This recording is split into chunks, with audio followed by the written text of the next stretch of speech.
ka kaula tiasa lan diwiridkeun eta ilmu ka kaula tiasa moal dikorekeun agan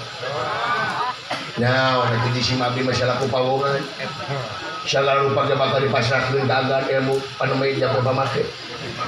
mangga kalau dipasang lah bersih teh nya makanya mau polos hebat ilmu anu mah bener polos nuhun baru hebat kumaha carana kaula kana mimana eta ilmu carana hiji agan kada ngacu ka pamanya iya cicil ngacu ini kita akan bawa dari buligi kaduana ieu teh ilmu teh aya jang jawokanana aya jang jawokanana sumuhun